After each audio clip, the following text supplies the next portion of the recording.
안녕하세요. 유튜브 구독자 여러분, 성장주에 투자하라 강의 시작하겠습니다. 원래 코로나 시대가 아닐 때는 제가 한 달에 한 번 정도 강연을 했었는데요. 이렇게 오프라인으로 이렇게 1, 200명 앉혀놓고 했었죠. 그런데 좀 코로나가 우리의 일상을 많이 바꿔놨듯이 저희 주식 교육에도 많은 변화가 있었습니다. 그래서 올해 한 5, 6월쯤부터 유튜브를 열심히 해야겠다라는 생각을 할 정도로 오프라인 강연을 못 하다 보니까, 그래서 유튜브를 열심히 하겠다고 마음 먹었을 때 연말까지 한 10만 구독자 생겼으면 좋겠다라는 목표를 세웠었는데요. 오늘 녹화를 지금 12월 31일 12월의 마지막 날 하고 있습니다. 오늘까지 구독자 수가 한 9만 명이 조금 넘었더라고요. 제가 길다면 길고 짧다면 짧은 인생을 지금 살아오고 있는데, 많은 것을 또 얻은 적도 있고, 중도에 저기까지는 못 가겠다 하고 목표를 수정한 적도 많이 있었지만, 목표를 안 세우고 무슨 일을 했던 적은 없었던 것 같아요. 목표를 세우면 근처까지는 웬만하면 간다라고 저는 생각을 하거든요. 제 목표 올해 연말 10만 근처까지 왔습니다. 9만까지. 구독 눌러주신 구독자 여러분에게 다시 한번 감사드립니다. 이 성장주에 투자라는 코로나 이후에는 한 달에 한 번씩 제 유튜브에 지금 업데이트를 하고 있는데요. 오늘은 이제 1월의 성장주죠. 12월 31일 날 촬영하니까 당연히 1월을 위한, 그래서 좀 큰 틀로 2021년을 위한 성장주 강의라고 생각하셔도 무방할 것 같습니다. 그리고 또 하나는 제 책이 지금 부자의 공식이라는, 우리 이런 말 하면 좀 웃기지만 빨간 책, 우리 어렸을 때 남자들은 아마 알 거예요. 우리가 빨간 책 하면 약간 야한 책을 말하는데, 제가 빨간색을 워낙 좋아하다 보니까 제 책 표지가 새빨갛습니다. 그래서 약간 부적과도 같은, 이 책 집에 한 권씩 들여놓으면 부자 돼, 이런 부적 같은 색깔인데, 그 책은 총 3교시로 구성되어 있는데요. 마지막 3교시가 성장주에 투자라는 내용이에요. 그래서 오늘 이 강의를 아마 처음 들으시는 분들 중에 부자의 공식 책을 보신 분들이라면 책 내용하고 비슷하네? 맞습니다. 이 강의 내용을 책으로 옮긴 거니까 당연히 책 내용이 강의와 비슷하겠죠. 그래서 책을 사신 분들은 더욱 재밌게 들으실 수 있고요. 책을 안 사신 분들도 제 강의가 만약에 마음에 드시면 책과 비교해 보시면 이 눈앞에서 계속 읽으니까 반복해서 읽으실 수가 있잖아요. 그래서 한번 비교 한번 해보시기 바랍니다. 코로나 시대이기 때문에 당연히 온라인 강의로 지금 이루어지고 있고요. 앞에는 제가 좋아하는 제자 한 두세 명 있습니다. 왜냐면 제가 그런 말을 많이 들었거든요.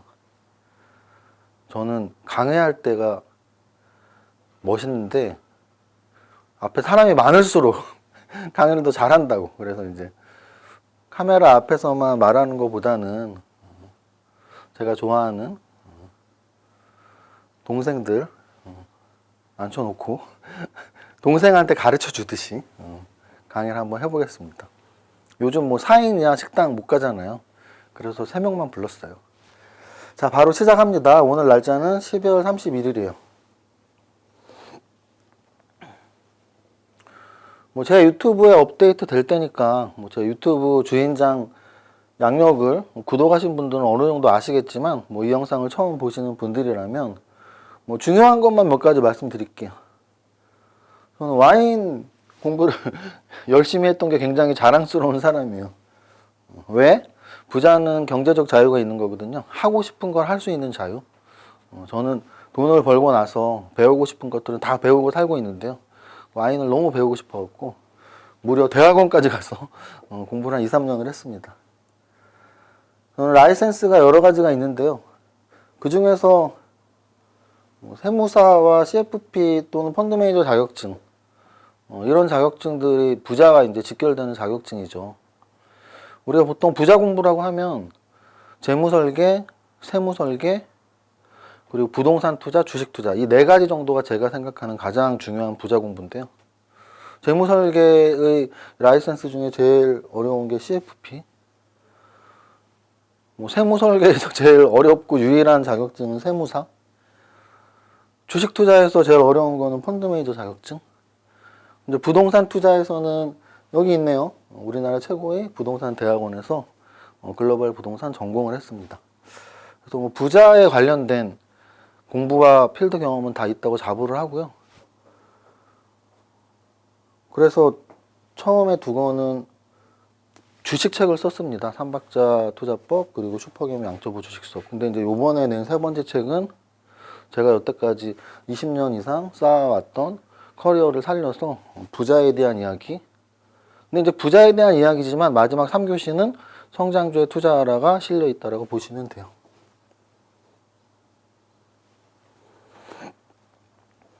유튜브를 홍보할 필요는 없겠죠. 여러분들이 지금 유튜브를 보고 계시니까. 제 유튜브 채널명은 슈퍼게임 이세무사 TV니까 아직 구독 안 하신 분들은 구독을 눌러주시면 조만간 10만이 될 겁니다. 10만의 푸짐한 이벤트를 준비하고 있으니까 빨리 여러분들이 10만 되는 걸 좀 도와주시면 감사하겠습니다.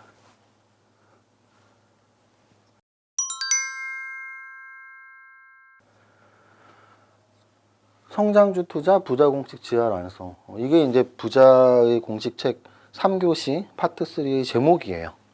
부자의 공식책은 부자에 대한 이야기, 부자가 되기 위해서 경제학 공부를 하라고 파트 2에는 경제학, 그리고 마지막 3교시에서 이제 성장주 투자에 대한 이야기를 썼는데요. 제가 성장주 투자에 대한 이야기를 쓴 이유는 딱 하나예요. 주식 투자에서 제일 쉽게 접근할 수 있기 때문이에요. 제가 정말 많은 장담하는데 제가 20년 동안 안 해본 기법 없습니다. 뭐 어떤 중장기 투자하시는 분들은 단기 매매가 뭔지도 모르고 뭐 그냥 뭐 안 된다 그러고 하는 분도 많고, 또는 뭐 단기 매매 하시는 분들 중엔 아유 뭐 중장기 투자해서 되겠어 뭐 이런 분들도 있고, 또는 뭐 선물 옵션은 도박이라고 하는 분들도 있고, 뭐 여러 가지가 있지만 저는 지금 말한 걸 다 해봤어요. 뭐 상따도 해보고 단기 매매도 해보고 스캘핑도 해보고 중장기 투자도 해보고 선물 옵션도 다 해봤는데 이 방송을 보시는 평균적인 분들, 9시부터 3시 반까지 너무 치열하게 주식을 못 보는 분들, 또는 난 직장 생활을 하는데 좀 쉽게 종목 선정을 하고 싶은 분들, 주식은 바이 앤 홀드라면 내가 한번 사서 2배, 3배짜리 종목을 갖고 있으면 큰 수익이 나는데 종목 선정을 어떻게 해야 되는지 모르시는 분들, 그러신 분들에게 가장 적합한 투자법이 제가 생각하기에는 성장주 투자라고 생각을 합니다. 부자 공식 지하 완성은 무슨 뜻이냐면, 제가 쓴 부자의 공식 책에 부자 공식 지하이 설명이 되어 있는데요. G는 내 몸값의 성장 속도를 높여라. 그래서 G는 내 소득 성장률을 뜻하고요. R값은 그렇게 해서 모아놓은 내 시드머니를 투자를 잘하자. 그게 바로 이제 R 투자 수익률이에요. 그러면 성장주 투자는 바로 이 R값을 높이는 무기로서 활용하면 되는 거예요. 1장부터 총 8장까지 되어 있는데요. 책도 동일하고요. 제가 쓴 책 3권은 모두 구성이 똑같아요. 총 파트 3, 각 파트는 3장, 총 24장으로 되어 있어요. 888이죠, 한마디로. 팔자를 좋아하는 이유는 한 가지밖에 없습니다. 돈 많이 버는 숫자라며.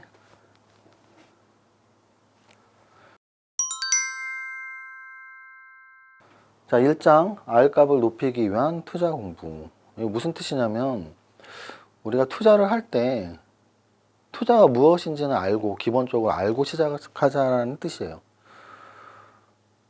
투자가 뭔지 가장 기본은 꼭 해야 되냐 안 해도 되냐에서 출발하면 될 것 같아요. 어떤 분들은 난 투자 무서운데 내가 힘들게 번 돈을 어떻게 그 위험한 주식에 투자할 수 있어. 나는 은행에 넣어놓을래. 한 10년 전, 20년 전에 우리 할머니 세대들이 돈을 벌어서 장판 밑에 숨겨놓고 항아리에, 쌀독에 뭐 이렇게 숨겨놓는 할머니들이 있었다고요. 또는 금고에. 그러면 쌀독에 장판 밑에 금고에 넣은 돈은 이자가 붙을까요? 안 붙을까요? 안 붙죠. 그래서 은행에 저금을 했어야 되죠, 당연히. 그럼 지금 시대는 은행에 저금을 하면 이자가 붙을까요? 붙죠. 쥐꼬리만하게. 그래서 쥐꼬리만한 이자가 붙는 은행에 저금하는 건 더 이상 투자라고 볼 수 없는 시대가 됐습니다. 투자 수익률이 너무 낮다는 뜻이죠. 그럼 내가 투자를 하지 않으면 어떤 단점이 있을까요? 돈의 가치가 계속 떨어지는 걸 이겨낼 수가 없어요. 돈의 가치가 왜 떨어질까요? 이건 뭐 경제학적으로 설명할 필요도 없어. 그냥 짜장면 값만 생각하세요. 제가 어렸을 때 짜장면 값은 1, 200원 했던 것 같은데 요즘에 강남에 짜장면 한 7,000원 하는 것 같은데요.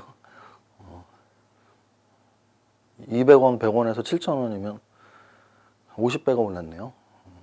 돈의 가치가 50분의 1로 떨어졌다라고 보시면 돼요. 내가 투자하지 않으면 내 돈의 가치는 지금도 떨어지고 있다. 그래서 투자를 꼭 해야 된다라는 당위성을 갖고 시작을 하시면 되고요. 또 하나는 죽기 전까지 나오는 연봉을 받으려면 투자를 해야 되죠. 왜? 투자와 대비되는 말, 제가 부자공식 GR로 설명을 다 드렸잖아요. 자, 부자공식 GR에서 G는 내 소득 성장률이라고 말씀드렸죠. 내 소득이 죽을 때까지 성장하는 건 아니에요. 그 이유는 사람은 누구나 예외 없이 은퇴를 하기 때문이에요. 은퇴하기 전까지 몸값을 높이라는 뜻이지 은퇴하는 순간 나의 몸값은 제로가 되겠죠. 그 은퇴 이후에는 뭐 먹고 살 거야? 투자해서 얻는 소득으로 먹고 살아야겠죠. 그래서 은퇴까지는 내가 일해서 버는 소득이 있을 수 있지만 은퇴 이후에는 투자를 해서 계속 돈을 만들어내야 된다. 그럼 투자는 어떻게 해야 되냐? 공부해야 돼, 공부. 공부하고 알고 해야 된다. 나 어떻게 공부해야 돼요? 유튜브 보시면 되잖아요. 제 유튜브에 있는 영상만 다 보셔도 우리나라에서 투자 성적을 매기면 상위 10% 안에 들 수 있습니다. 공부 안 하면 어떻게 돼요? 용감해지죠. 용감하면 어떻게 돼요? 주식으로 치면 깡통을 차게 됩니다. 그래서 공부 안 하고 하면 용감한 게 좋은 게 아니에요. 주식시장에서는. 그래서 냉철해져야 되거든요. 합리적이어야 되거든요. 주식 투자자는. 공부를 해야 된다. 이게 1장의 내용이고요. 그래서 1장 제목도 투자 공부죠.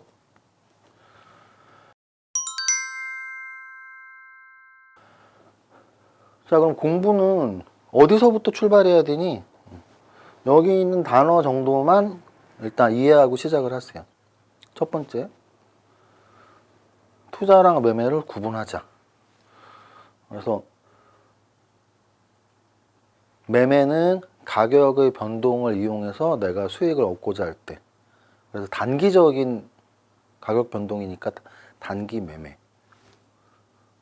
투자는 가치의 증가를 이용해서 수익을 얻고자 할 때, 가치 증가는 중장기에서 나오니까 중장기 투자. 이걸 구분해야지 전략이 달라져요. 이걸 구분해야지 내가 매매에서 성공을 할 수 있던, 투자에서 성공할 수 있던 전략이 달라지기 때문에 구분을 해야 돼요. 그럼 이런 분들이 있어. 야, 웃기고 있네. 매매 같은 거 하면 돈 벌겠니? 투자를 해야지. 오케이. 내가 그 말을 인정한다 하더라도 투자를 해야지 하면서 자기들은 왜 매매 전략을 쓰냐고. 한번 볼까요? 투자를 하고 싶다는 사람 중에 주가 매일 안 보는 사람 손 들어보세요. 없을 거예요. 투자는 뭔데? 가치 증가로 수익을 낸다면서요.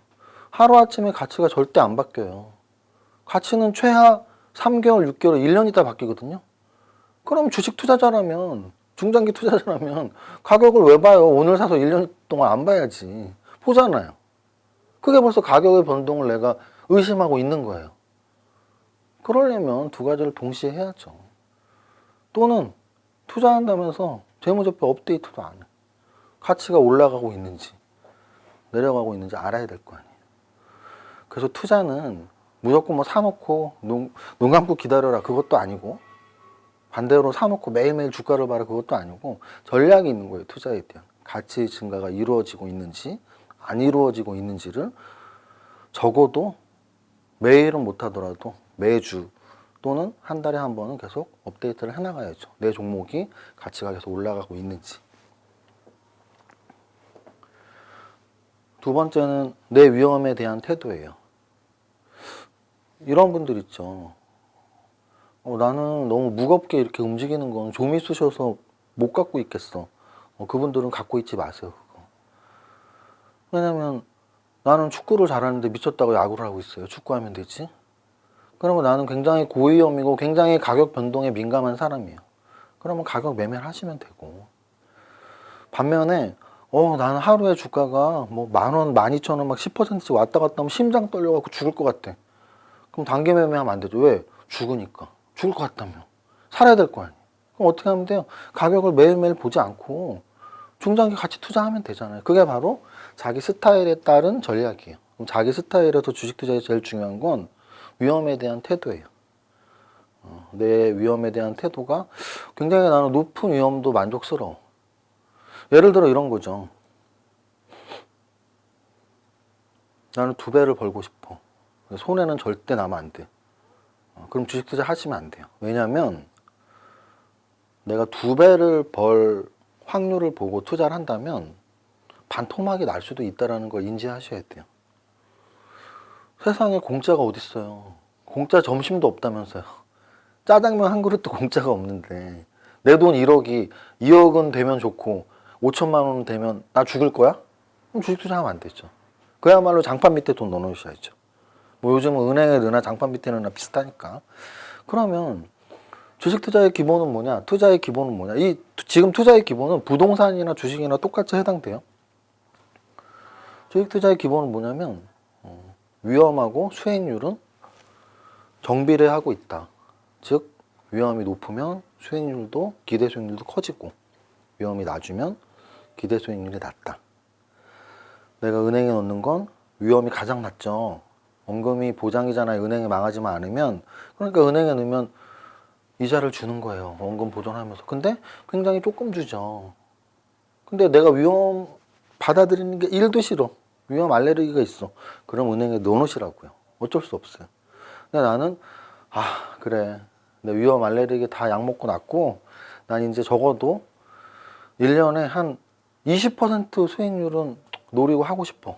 그러면 주식 투자 하셔야 되는데 단 전제 조건은 손실이 날 수 있다는 것도 인정하셔야 돼요. 그러면 이런 질문이 또 있어. 야, 그럼 손실 날 거면 주식 못 하러 하냐? 여기서 이제 제가 설명을 드릴게요. 단기적으로는 손실 날 수도 있죠.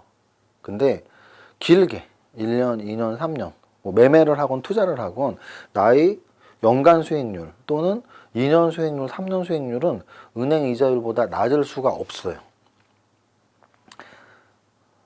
평균값으로.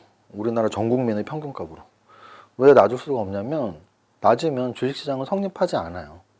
은행 이자율보다 낮은 투자 수익률이 존재하는 주식시장은 성립하지 않아요. 아무도 주식 투자를 하지 않을 거예요.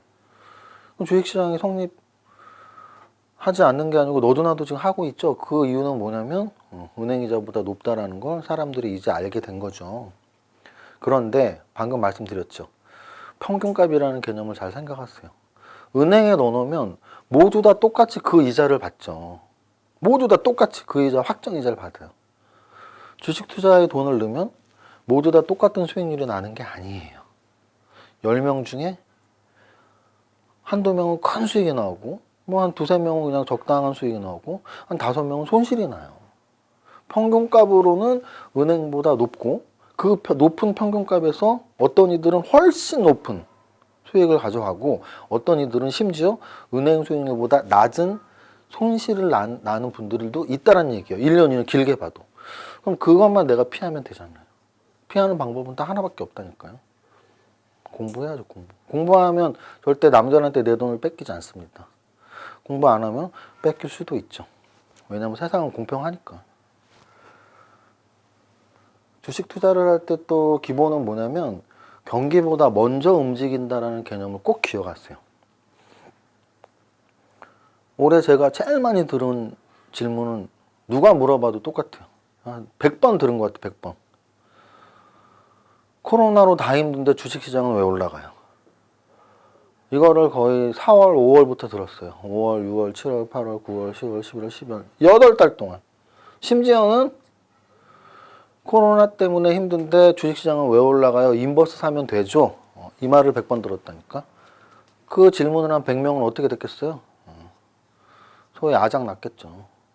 주식시장은 역행하면 안 돼요. 근데 그거를 제가 학문적으로 말씀을 드릴게요. 코로나로 지금 안 좋은데 왜 올라가냐고? 주식시장은 경기랑 똑같이 올라가는 지표가 아니고요. 경기보다 먼저 올라가는 지표예요. 그럼 우리는 다 뭘 기대하고 있어요, 지금? 이제 코로나 백신 치료제 나오면 뭐 이제 다시 좋아지겠지. 좋아지겠지가 기대 심리고, 선행 지표로 먼저 움직이는 주식시장은 지금은 최악이니까 좋아지겠지. 거기서 좀 더 전문적으로 말하면 정부의 금융정책, 저금리 정책, 뭐 제로금리 정책, 금융정책과 재정지출, 보조금 엄청 지금 쏟아붓고 있죠. 그 얘기는 결론은 뭐예요? 돈이 많이 풀렸죠. 그래서 그 유동성으로 주식시장이 실물 경기보다 먼저 올라간 거죠.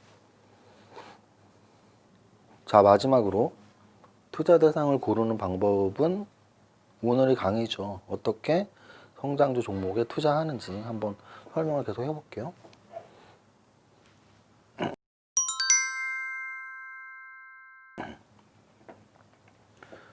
앞에 1장, 2장이 투자에 대한 내용이었다면 3장은 구체적으로 주식 투자에 대한 이야기를 이제 할 거예요.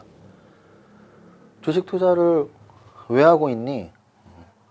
저의 개인 경험을 말씀을 드리면 저는 주식 투자를 왜 하냐면 너무나 하고 싶었어요.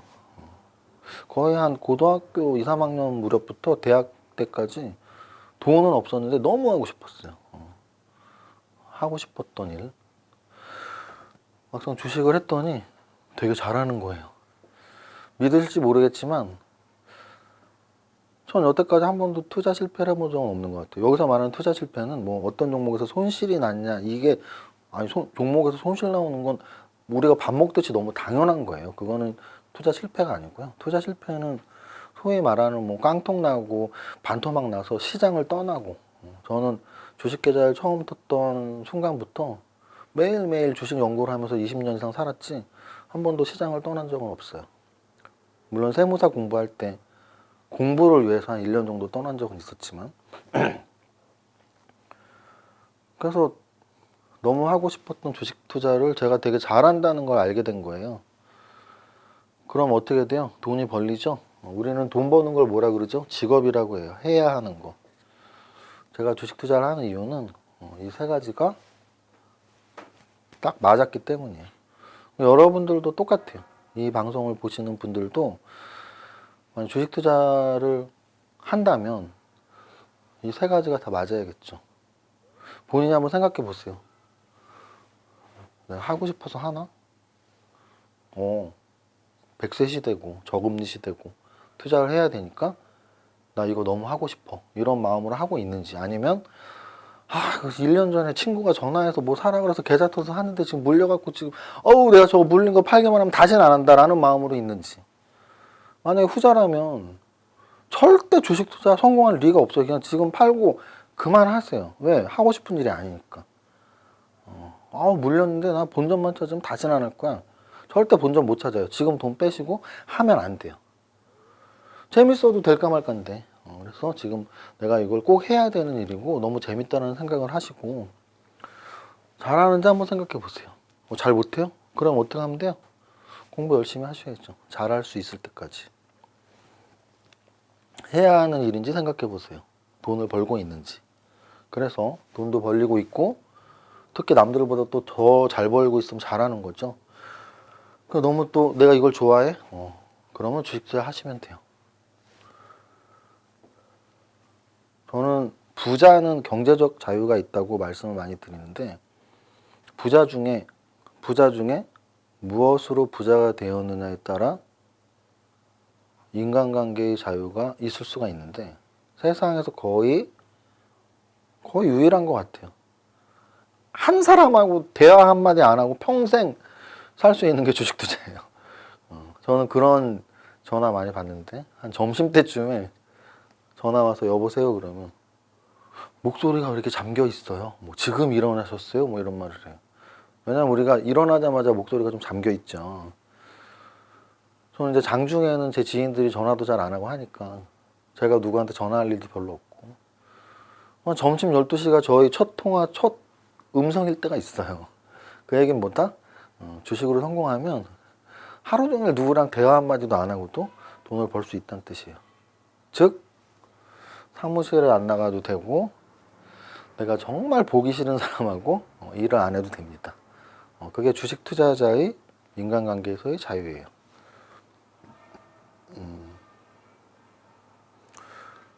그 밑에 인간관계에서 스트레스 받는다 왜 또 있지? 일부러 실수한 척 한 건데. 이거 또 다시 찍어서 편집하기도 귀찮고. 내가 실수했어요. 뭐 실수할 수도 있지. 책 한 권이 머릿속에 다 들어가 있나? 이거는 공간적 자유다. 이렇게 주식 투자자의 자유가 많아요. 주식 투자로 부자가 되면 경제적 자유뿐만 아니라 이건 공간적 자유네. 사무실에서 벗어날 수 있는 공간적 자유가 있어. 공간적 자유는 제가 예를 들면 제가 이제 캐나다 밴쿠버에서 한 2년 살았었고 또 그 이후에도 기러기 아빠로 뭐 1년에 뭐 한 달씩 나갔었는데 거기서도 한국 주식 투자를 다 했거든요. 세계 어느 나라에 가서 여행을 가서도 돈 벌 수 있고 그런 직업이 많지 않거든요. 1년 동안 세계 여행을 하면서도 돈을 벌 수 있어요. 공간적 자유. 그리고 이제 아까 말씀드렸던 사람한테 스트레스 받는 거를 피할 수 있는 인간관계에서의 자유. 그러면 이런 자유는 알겠고 그래서 주식 투자를 하는 사람들이 제일 주식 투자를 하는 이유는 사실은 저는 이제 고기를 먹어본 사람이 고기 맛이 어떤지 알듯이 저는 이제 주식으로 돈을 벌었으니까 공간적 자유가 있어요. 인간관계에서의 자유가 있어요. 라고 말하잖아요. 근데 사실 주식 투자를 하는 사람들은 이 자유보다 이것 때문에 해요. 쉽게 큰 돈 벌려고.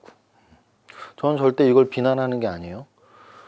사람이 당연히 욕심낼 수 있죠. 누가 어렵게 돈 벌고 싶어. 쉽게 돈 벌고. 또 누가 조그만 돈 벌고 싶어. 1억으로 1년에 10만 원 벌고 싶은 사람이 세상에 어디 있어요. 1억으로 한 3천만 원 벌고 싶죠. 누가 어렵게 돈 벌고 싶어. 하루에 20시간씩 일하면서 누가 돈 벌고 싶어요. 하루에 한 10시간 또는 5시간 일하면서 돈 벌고 싶죠. 그래서 주식 투자를 조금 쉽게 그리고 좀 큰 돈을 벌어보고 싶어서 하는 거죠. 근데 이제 막상 주식을 해보면 쉽게 큰 돈 벌려고 지금 하고 있는데 어렵게 큰 돈을 잃고 있는 게 문제죠. 굉장히 그것도 어렵게 잃어. 그냥 어떡하면 좋아. 하여간 좀 이렇게 어떤 분들 계좌를 보면 굉장히 어렵게 돈을 잃고 있는 분들이 있어요. 제가 요즘 다이소 계좌라는 말을 만들어서 좀 빵빵 터뜨리는데 뭐 옛날에 뭐 백화점 계좌야 뭐 이런 말 있었어요. 그나마 백화점에서는 좀 뭐 10만 원, 20만 원, 100만 원짜리 팔잖아요. 다이소는 한 1,000원짜리 팔지 않나요? 저는 자주는 안 가보는데 뭐 유튜브 아이템 사러 가는데 유튜브 아이템 사러 제가 제일 가기 좋아하는 데가 그 아트박스랑 다이소인데 뭐 이렇게 1,000원, 2,000원에 귀여운 물건들이 많이 있더라고요. 근데 여러분들이 계좌에도 1,000원, 2,000원짜리만 막 30개씩 있는 거야. 그런 걸 저는 다이소 계좌라고 하는데 그분들이 어렵게 큰 돈 잃고 있는 분들이에요 지금. 그 종목 살려고 얼마나 힘들게 해서 뭐 모았겠어 30개, 50개를. 근데 그렇게 사서 별로 수익도 안 났을 것 같아. 다 마이너스더라고요. 그래서 어쨌든 주식 투자하는 이유는 쉽게 큰 돈을 벌려고 하는 거니까 쉽게 큰 돈 버는 기법을 제가 정확히 설명을 드리고 싶은 거예요. 그게 바로 제가 주창하는 제가 어렸을 때는 웅변 학원이 많았어요. 제가 책에도 썼는데 어렸을 때부터 단 한 번도 학원을 다녀본 적이 없어요. 가고 싶었는데 제가 이렇게 말을 잘하는 사람이 어렸을 때 웅변 학원 다녔으면 뭐 전국 대상을 몇 번 타지 않았을까요? 근데 못 가봤어. 한 번도 입구도 못 가봤어. 요즘에 아마 웅변 학원이 많이 없을 텐데 그래서 저 어렸을 때는 학교에서 웅변 대회가 있었어요. 그럼 뭐 저런 거예요. 뭐 북한 뭐 그런 하면 안 된다 물러나라 뭐 이런 거 아니 뭐 불조심해라 뭐 이런 웅변하는 거예요. 저축하자 막 이러면서 어쨌든 제가 웅변을 배웠다면 정말 이연사 성장주에 투자하라고 강력히 외칩니다. 뭐 그런 지금 강의입니다.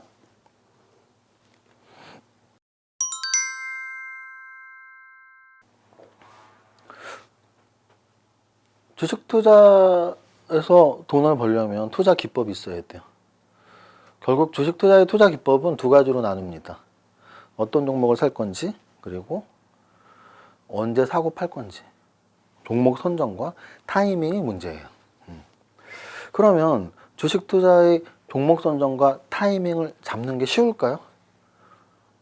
어렵겠죠. 쉬우면 지금 전 국민이 다 떼만 벌었어야지. 어려워요. 근데 우리는 보통 어려우면 어떻게 하죠? 어려우면 남한테 기대죠. 그래서 주식시장에서는 이제 남한테 이렇게 기대는 그런 것을 소위 말하는 리딩 업체라고 해요. 리딩 업체. 그럼 리딩 업체라는 말은 지시를 내리는 거예요. A 종목을 오늘 아침에 10,000원에 사서 내가 가르쳐 줄게 또 언제 팔지? 그러더니 이제 한 이틀 있다가 자 이거 10,000원, 1,500원입니다. 5% 파세요. 이게 이제 리딩이에요. 그러면 생각해 보세요. 주식 투자는 어떤 종목을 언제 사고 팔지를 결정하는 거래. 그런데 그걸 누군가가 야, 이 종목을 얼마 사서 얼마 팔라고 다 얘기를 해줘. 그럼 내가 그걸 만약에 따라 한다면 한두 번은 따라 할 수 있지만 따라 해도 되지만 1년, 2년, 3년, 5년 따라하면 나는 주식 투자에서 실력이 1도 안 늘어요. 1도 안 늘어. 왜냐면 내가 한 게 아무것도 없거든. 주식 투자는 종목 선정하고 매수 매도 타이밍 잡는 게 그게 다인데 그 100%의 과정을 내가 한 번도 해본 적이 없어. 주식 실력이 늘지 않죠. 늘지 않아요. 그럼 어떻게 하면 늘까요? 내가 직접 해야죠. 내가 직접 하려면 어떻게 해야 돼요? 그래서 여기 말장난처럼 써놨지만 시장을 읽어야죠. 시장을 읽는 연습을 해야 되고요. 그 다음에 이제 야 그러면 매수 매도 최적 베스트 타이밍이라는 게 있어? 그걸 잡아낼 수 있어? 베스트 타이밍을 잡아내기 힘들 뿐더러 그리고 시장에서의 주식 투자에서의 중요도는 사실 종목 선정이 훨씬 중요합니다. 그래서 저는 주식 투자 책을 뭐 수백 권 이상 읽었겠죠. 거의 뭐 20년 전부터 지금까지 나온 웬만한 책들. 근데 이제 뭐 책이 워낙 많이 나오니까 베스트셀러급에 드는 웬만한 책들은 다 읽었는데 타이밍 잡기에 비중을 둔 책은 흔치 않아요. 흔치 않고 바람직하지도 않고요. 왜냐하면 종목 선정이 훨씬 중요한데. 그래서 우리는 대가들의 책에서 이제 종목 선정 방법을 배우는 거죠. 주식으로 성공한 사람들은 어떤 종목을 어떻게 발굴해내는지 그런 것들을 간접 경험을 하는 거예요. 여러분들이 뭐 좋아하시는 가치 투자자의 대가들 많죠. 뭐 벤자민 그레이엄부터 해서 워렌 버핏, 윌리엄 오닐, 피터 린치 워낙 많습니다. 필립 피셔. 그리고 또 그쪽이 아닌 저는 주식 투자를 늘 단기 매매, 중장기 투자 구분한다 그랬잖아요. 그럼 단기 매매 쪽의 대가들도 굉장히 많아요. 제시 리버모어류의 시장의 마법사들에 나온 인터뷰한 분들 한 20-30분들의 책들이 다 있어요. 가장 유명한 책은 뭐 터틀 트레이딩 뭐 이런 것들이죠. 그럼 그런 것들은 트레이딩이라는 게 붙는단 말이에요. 그럼 트레이더들의 책들을 보면 역시 어떤 단기 매매 종목들. 근데 이제 단기 매매는 사실 타이밍이 좀 더 중요하다고 볼 수는 있어요. 하지만 전체적으로 봐도 어쨌든 종목 선정이 훨씬 중요하고요. 그러면 이 대가들과 버금가는 슈퍼개미 이세무사는 대가. 이 대가는 너는 그럼 우리에게 어떤 종목 선정 방법을 가르칠 수 있는데? 라고 물어본다면 제가 제일 첫 번째 쓴 책인 삼박자 투자법의 8가지 기법을 제가 써놓은 게 있어요. 뭐 시가총액 비교법, 뭐 신규 상장 공략법, 뭐 신고가 매매 기법, 생활 속의 종목 발굴법, 그리고 삼박자 투자법. 그래서 책 제목이 삼박자 투자법이에요. 그 8가지 기법은 뭐 그 책에서 확인하시거나 또는 부자의 공식에도 8가지 기법은 이렇게 간략히 써 있습니다.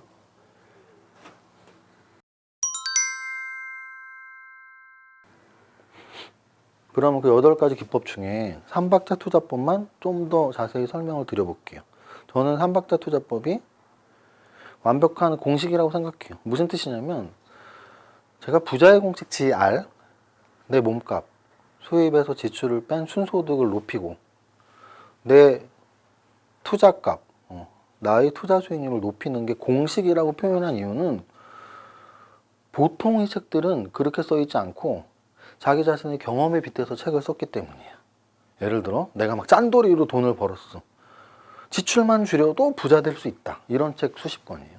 또는 내가 뭐 좀 수입을 많이 늘려서 부자가 됐어. 자기 개발하면 부자 될 수 있다. 또는 내가 부동산으로 돈을 벌었어. 꼬마 빌딩 사면 부자 될 수 있다. 아파트 세 채 사면 부자 될 수 있다. 땅을 사면 부자 될 수 있다. 월급만 아끼면 토지 살 수 있다. 별의별 책 다 있죠. 그리고 주식 투자로 돈을 벌었으면 뭐 삼박자만 지키면 부자 될 수 있다. 뭐 트레이딩으로 부자 된다. 가치 투자로 부자 된다. 근데 그거는 다 자기만의 경험이잖아요. 근데 저는 제 경험으로 부자 공식 지하를 만들 게 아니고 그것들을 다 포함시킨 거예요. 마찬가지로 삼박자 투자법은 그냥 공식처럼 뭐 웃기네 이런 게 어딨어는 말이 안 돼. 왜? 이건 모든 걸 수용한 거거든요. 무슨 뜻이냐면 우리는 주식 투자를 돈 벌려고 한단 말이에요. 주식 투자에서 돈 버는 방법은 하나밖에 없습니다. 내가 10,000원에 사서 20,000원에 팔아야 돼요. 낮은 가격에 사서 비싼 가격에 팔아야 돼요.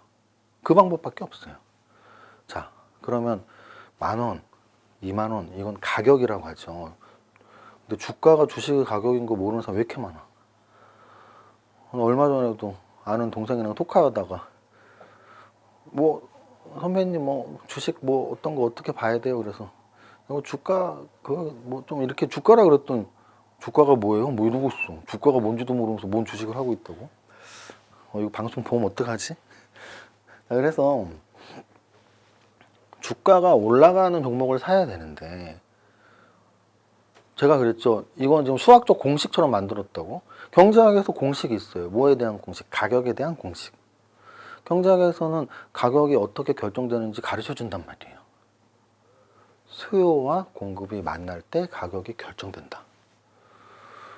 그러면 내가 산 주식의 가격 주가가 오늘보다 미래에 올라가려면 수요 공급의 원칙상 수요가 늘어나면 돼요. 또는 공급이 줄어들면 돼요. 그 얘기는 뭐냐면 그 주식을 사고 싶은 사람이 늘어나면 돼요. 또는 갖고 있는 사람이 팔기 싫어지면 돼. 그러면 이 방송 보는 분이 1000분이라고 했을 때 1000분 중에 제 생각에 한 300분, 400분은 어떤 종목을 살 때 재무제표가 좋다고 생각해서 사. 또 1000분 중에 또 뭐 한 300분은 야 그거 뭐 내년에 뭐 공시 나온대 뭐 요즘 이게 엄청 좋대 야 뉴스 보니까 이렇대. 어떤 분들은 정보가 좋아서 재료가 좋아서 산단 말이에요. 또 어떤 분들은 야 정보고 뭐고 다 필요 없어. 유튜버에도 엄청 많던데 10만 이상 유튜버 중에 차트로만 설명하는 분들 굉장히 많던데요. 그분들은 뭐로 판단하는 거예요? 차트로 판단을 하는 거예요.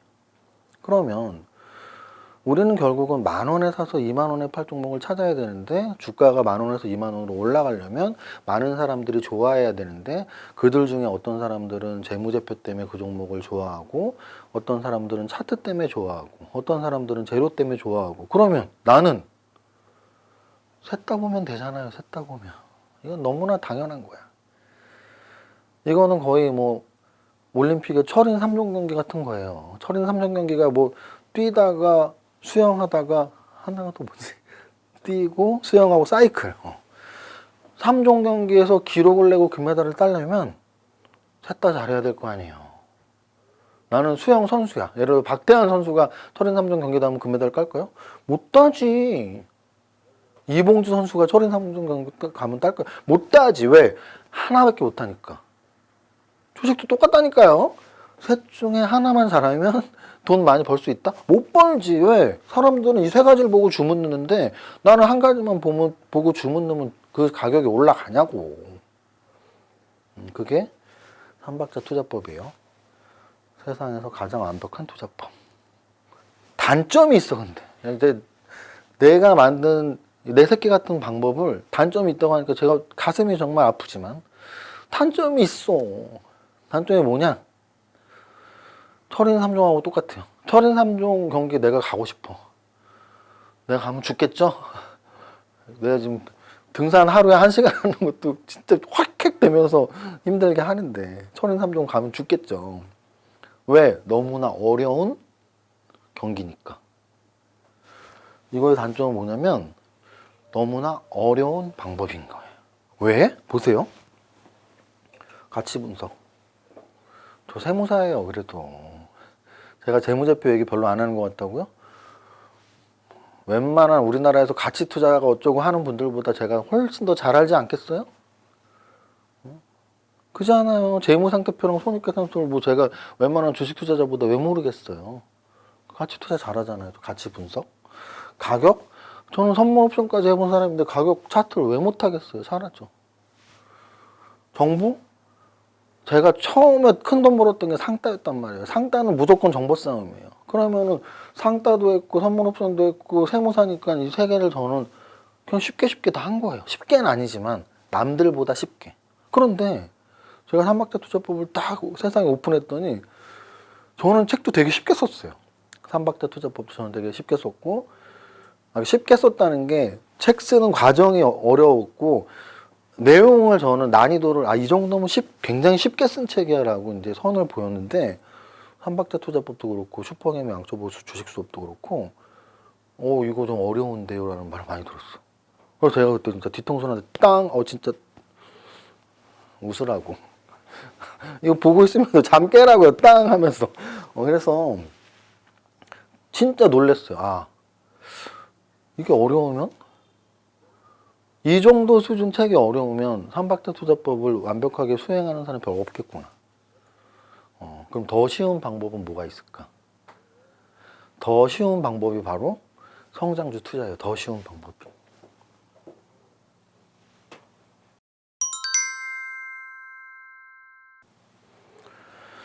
자, 이제부터 성장주 투자에 대한 이야기를 하겠습니다. 성장주 투자는 일단은 주식 투자는 단기 매매가 있고 중장기 투자가 있다 그랬어요. 중장기 투자는 가치 증가로 내가 수익을 얻는 거니까 가치 투자라는 말을 써요. 그럼 중장기 투자는 그냥 가치 투자라고 보시면 돼요. 중장기 투자라는데 차트로 중장기 투자하거나 재무제표를 안 보고 투자할 수는 없기 때문에 그냥 중장기 투자라고 할게요. 그러면 중장기 투자는 역시 두 가지로 나눠져요. 가치 투자하고 가치주 투자하고 성장주 투자. 이거를 명확히 아셔야 돼. 어떤 분들은 가치 투자는 가치주 투자지, 성장주 투자는 뭐 도박이냐 뭐 이러고 있어. 도대체 투자를 어디 가서 뭐 누구한테 배웠길래. 가치 투자에는 가치주하고 성장주 두 가지를 투자하는 게 가치 투자예요. 그런데 그럼 가치주는 뭐고 성장주는 뭔데? 가치주는 내가 산 주식의 주가가 현재 가치보다 낮게 거래되는 게 가치주예요. 그래서 우리는 보통 저평가 가치주라고 하죠. 원래 가치보다 평가가 낮게 돼 있어. 저평가 가치주. 성장주는 뭐냐면 우리는 성장 너무 우리가 아는 그냥 커먼센스로 생각하면 돼. 성장은 뭐예요? 키로 생각하면 작년보다 오늘보다 내일보다 1년 후가 더 큰 계속 성장해 나가는 게 성장주예요. 가치가 성장해 나가는 거죠. 그럼 또 이런 분들이 있어. 야, 가치주랑 성장주랑 합산된 뭐 가치 성장주도 있다. 누가 모르나? 그렇게 따지면 네 가지가 있는 거예요. 저는 무조건 수학적으로 합리적으로 다 받아들이고 설명할 수 있다니까. 설명의 도구로 가치주와 성장주 두 개로 구분한 것 뿐이지 이 두 개가 조합되면 네 개가 있어요. 근데 네 개로 해도 결국은 저는 성장주가 더 좋다예요, 결론은. 근데 과정에서 만약에 네 개인데 하면 네 개 다 설명드릴게요. 성장도 하고 있는데 그 가치보다 낮게 거래되는 애가 있으면 성장주면서 가치주잖아요. 오케이. 성장 가치주. 그럼 성장도 하는데 그 가치보다 높게 거래되는 애가 있어. 걔는 뭐예요? 성장 거품주. 거품이 꼈어요. 성장 거품주. 그 다음 성장의 반대말이 뭐야? 역성장이죠. 가치가 내려가고 있어. 역성장을 하는데 낮게 거래되고 있어. 오케이. 역성장 가치주. 역성장을 하는데 높게 거래되고 있어. 역성장 거품주. 네 가지. 성장 가치주, 성장 거품주. 역성장 가치주, 역성장 거품주. 자, 보세요. 네 가지 중에 절대 사면 안 되는 건 뭐예요? 정말 절대로. 이거 사면 패가 망신하는 거야. 그게 바로 역성장 거품주. 역성장 거품주 사면은 그냥 패가 망신한다고 보면 돼요. 패가 망신이라는 건 전 재산을 걸었을 때의 얘기고 주식시장에선 그냥 그 계좌 시장 아웃. 시장 아웃이라는 얘기는 빵원 된다는 얘기야. 빵원은 왜 돼요? 상장 폐지되니까. 역성장하는데 거품이 낀 건 어떤 거냐면 대부분이 작전이 붙어서 인위적으로 올린 거예요. 거의 뭐 감자나 관리 종목이나 상장 폐지 직전에 작전이 붙어서 역성장으로 이제 점점 이제 얘는 비전이 없어, 회사 비전. 그러니까 이제 작전 세력들이 결탁해서 야, 저 주인 없는 저 회사 올리자. 그러니까 가치는 여기 있는데 이렇게 올라가. 그럼 이걸 누가 사요? 주식을 아는 사람들, 주식의 주자 아는 사람들은 절대 안 사겠죠. 이거 누가 사요? 주식의 주자도 모르는 사람들이 사는 거죠. 이거는 뭐 논외로 하고. 그러면 성장 가치주는 누가 살까요? 전 국민이 다 사야지. 너무 당연한 거 아니에요? 역성장 거품주는 전 국민이 절대 사면 안 되고, 성장 가치주는 이 방송 보는 모든 분들 포함한 외국인 기관 뭐 다 사야 돼. 그러면 그 종목이 성장 가치주로 남아있을 수 있을까요? 남아있을 수 없다고요. 내가 성장 가치주를 잡아내는 순간 그거는 내 착각일 수 있어. 왜? 아니, 나만 똑똑한가? 나보다 훨씬 똑똑한 기관에서 수백조를 운영하는 펀드 매니저, 또 국내 기관 투자자보다 훨씬 똑똑한 외국인 기관 투자자들이 그 성장 가치주를 가치보다 낮게 거래하게 만들어 놨겠냐고. 말도 안 되는 소리지. 그러면 결국은 성장 가치주는 정말 찾아내기가 거의 불가능에 가까울 정도로 어려울 수 있다. 그죠? 자, 그러면 두 개밖에 안 남았네? 어떻게 남았어요? 성장 거품주하고 역성장 가치주하고 이 둘 중에 무엇을 사느냐의 논리를 말씀을 드릴게요. 자, 역성장 가치주를 샀어. 그러면 내가 수익을 낼 수 있는 방법은 뭐예요? 낮게 거래되는 가격이 요 가치로 올라가야 돼요. 올라가면 그나마 얼만큼 수익을 낼 수 있어요? 요만큼. 그런데 낮게 거래되던 애가 안 올라가면 어떡할 건데? 안 올라가면 요 가치가 계속 내려가는데? 그럼 6개월 후에는 만날 것이고 1년 지나면 여기 있을 것이고 난 여기 산 거 매수가는 그대로니까 여기 있을 것이고 2년, 3년, 4년, 5년엔 이렇게 돼 있겠죠. 반토막 나 있겠죠. 그게 포스코 같은 종목들이라고요. 10년 전에 사신 분들이 야, 이거 너무 떨어졌다. 근데 10년 동안 역성장했어. 10년 동안 오늘도 빠지고 나는 여기서 샀는데 그럼 그 당시에는 가치주였을지 모르지만 역성장을 하니까 내 매수 단가는 저 위에 있는데 계속 떨어질 뿐이에요. 회복이 안 돼요, 절대. 역성장 가치주를 샀을 때 내가 수익을 내는 유일한 방법은 이 가격이 퉁 하고 올라갈 때요. 퉁. 그게 단기 매매랑 뭐가 달라. 퉁 올라가는 거 노리고 그냥 샀다가 저 제 가격을 받아야 되는데 매일매일 시세판 봐야지. 왜? 올라가면 팔아야 될 거 아니에요. 역성장 가치주는 가격이 올라가면 팔아야 돼. 왜? 가치는 계속 떨어지니까 이거 제때 안 팔면은 10년 후, 20년 후에 더 떨어져 있을 테니까. 그러면 성장 거품주 설명을 드릴게요. 성장하고 있어. 위에서 샀어. 성장성을 기대하고. 얘가 밑에서 이렇게 출렁거릴 때도 있을 거예요. 그러면 주변에서 뭐, 저거 비싼 걸 왜 샀니? 고평가인데 어쩌고 하고 있겠죠. 우리는 투자자들 대부분 물리면 못 팔잖아요. 물렸어. 꿈틀꿈틀 물렸어. 하지만 걱정할 필요 없죠. 왜? 가치가 성장하고 있으니까. 6개월 후, 1년 후, 2년 후에는 내 매수 단가는 그대로인데 가치는 계속 올라가고 있어요. 그럼 10년 후에는 지금 좀 비싸게 샀지만 10년 후에는 2배, 3배, 4배가 나 있겠죠. 이게 성장 거품주예요. 결론은 역성장 거품주는 쓰레기. 역성장 가치주는 가치까지 올라올 때 잠깐 팔아야지. 안 그러면 10년 물려버리면 큰일 나는 거. 성장 가치주는 최고. 하지만 찾기도 힘들고. 찾았어도 어차피 성장주예요. 그죠? 어차피 성장 가치주는 성장주야. 성장 거품주는 잠깐 물렸어도 5년, 10년 지나면 올라가 있어. 성장하니까. 수학 공식이죠. 성장주에 투자하시면 돼요. 그러면 네가 말한 게 정답이면 이 세상에 가치주는 없어져야지. 그 말 이제 반론을 하죠. 성장주에도 단점이 있다니까요. 이 세상에 단점 없는 게 어디 있어요. 성장주의 단점은 뭐냐면 아까 제가 그랬죠. 성장주는 성장하는 회사야. 그런데 이 천년만년 성장할 것 같은 회사가 성장이 끝나는 시점이 생긴다는 거죠. 성장이 끝나서 다시 이렇게 내려가는 시점에 오면 어떡할 건데? 어떡하긴 팔아야지. 팔아야죠.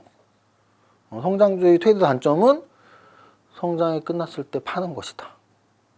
근데 내가 산 가격보다 성장이 끝나는 시점에 한참 후라면 나는 돈을 벌었겠죠. 근데 내가 샀을 때가 성장이 끝나는 시점이면 꼭지에 물렸겠죠. 그럼 어떻게 하면 돼요? 성장이 끝났을 때라고 확인이 되면 20%, 30% 손절매를 각오를 해야죠. 제가 처음에 그랬잖아요. 주식 투자하는데 나 2배 먹고 싶어. 2배 먹고 싶은데 나는 손실은 절대 안 볼 거야. 그럼 주식 투자하면 안 되죠.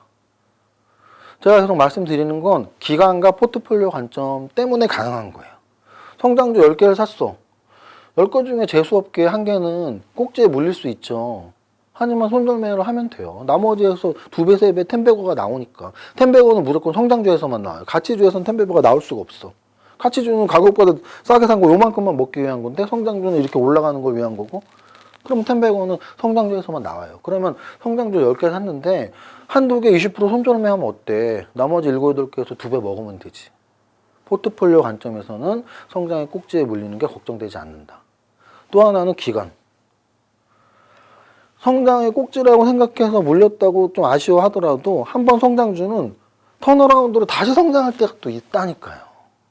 10년 동안 역성장한 애가 턴어라운드 찍어서 전고점 뚫을 확률은 거의 없는데, 왜 거의 없냐고 하면 예전에는 막 대구 이런 데 뭐 섬유공업단지 거기 그랬어요. 우리나라의 산업이 뭐 지금 무슨 반도체 만들고 있으니까 무슨 100년 전부터 반도체 만드는 줄 아나? 아니에요. 예전에는 섬유 산업이 우리나라가 섬유 강국이었다고요.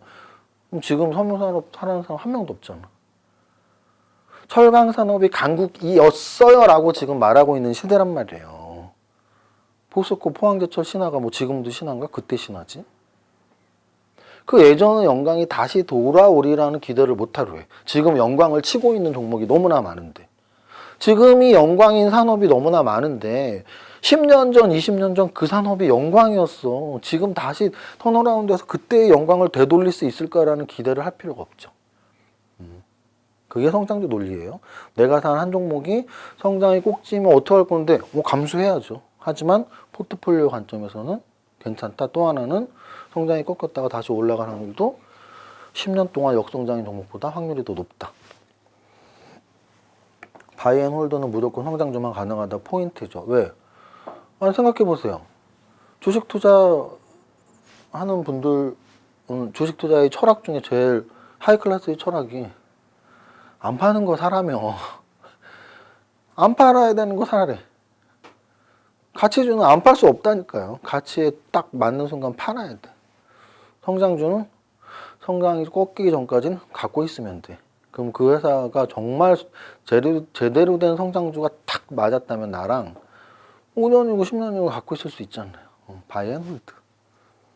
지금은 성장주 시대냐고요? 당연히 성장주 시대죠. 너무나 성장주 시대고요. 이거는 뭐 경험적으로 올해 1년 동안 올라간 종목들을 다 뒤져봐도 그렇고요. 뭐 시가총액 상위를 비교해봐도 그렇고, 또는 4차 산업혁명 기술 시대, 또는 제로금리 시대, 이 모든 것들이 딱 하나 성장주를 가리키고 있는 시대입니다.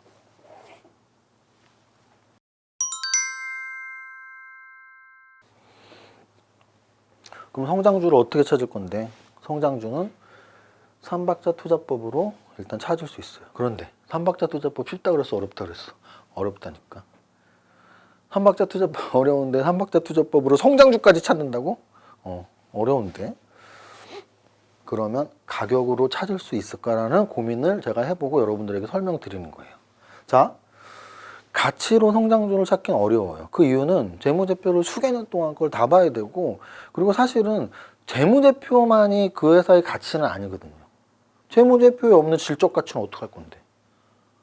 그러면 그 모든 걸 어떻게 다 분석할 수 있어? 아, CEO가 누구고, 지금 대주주 오너는 누구고, 그 회사의 산업이 지금 어디에 속해 있는데, 그 회사 산업이 성장 산업이고, 제품은 지금 뭐 독점력이 있고, 로얄티가 강한 충성 높은 고객이 있고, 언제 그거 계산하고 있냐고, 질적 가치를. 그런데 가격은 30초만 보면 돼. 삼성전자 차트를 월봉으로 딱 한 20월봉 정도, 20월봉이 아니라 200월봉 정도, 한 10년치만 딱 엔터만 치면 성장주네. 왜? 삼성전자 10년, 20년 또 올라갔잖아요. 제가 뭐라 그랬어요? 성장주는 가치가 계속 올라가는 거래요. 근데 야, 너 아까 가치가, 너 왜 또 너 말 바꾼다? 욕해도 돼. 왜냐면 욕하는 여러분들이 좀 있으면 무한해질 거니까. 지금 너 왜 말 바꾸냐라고 해도 돼. 왜냐면 저는 아까는 분명히 그랬잖아요. 가치가 올라가는 게 성장주라고. 근데 지금 야, 가격이 올라가는 게 성장주라고 말 바꾸기 갑자기 하냐? 자, 말 바꾼 게 아니고 똑같은 말이라는 설명을 하면 되잖아요. 가치 투자를 왜 하는데? 가치와 가격이 똑같아질 거라면서요. 가치 대비 저평가 종목을 왜 사는데요? 가치와 가격이 똑같아질 거라면서요. 그럼 20년 동안 가격이 올라간 종목은 20년 동안 가치가 올라간 거죠. 20년 동안 가치가 안 올라가는데 가격이 올라가면 20년 동안 작전 치고 있나? 말이 안 되잖아요. 한 달은 작전 칠 수 있어. 두 달은 작전 칠 수 있어. 그래서 역성장 거품주가 나오고 야, 얘 성장주인 것처럼 속일 수 있어. 하지만 제 눈은 못 속이죠. 왜? 제가 주식을 20년을 해봤는데 작전을 한 달, 두 달, 세 달 치는 거지 1년, 2년, 10년 치는 게 아니거든요. 삼성전자가 시가총액이 400조인데 그런데 삼성전자가 가격이 매년 올랐다고요. 그럼 이 회사는 가치도 매년 오른 거죠. 그럼 우리는 가치를 봐도 성장주를 찾을 수 있고 가격을 봐도 성장주를 찾을 수 있어. 근데 가치를 보기엔 너무 어려워. 특히 재무제표만 보면 되는 게 아니고 질적 가치를 봐야 되니까. 그러면 가격만 보면 돼. 가격은 어렵냐? 쉬워요. 10초만 보면 돼. 200일로 기준 월 설정해서 월봉으로 띵 하면은 10년, 20년 성장했네? 성장주. 성장주에 투자하고 싶으면 가격이 3년, 5년, 10년 올라간 종목을 찾으면 된다. 그래서 성장주 차트의 조건은 그런 거예요. 구체적으로 뭐 신고가를 치는 종목, 뭐 5월선을 지켜내는 종목, 뭐 일봉상 정배열 막 써 있는데 한마디로 가격이 올라가고 있는 종목입니다. 자, 그 다음 실제 사례 이제 보여드릴게요.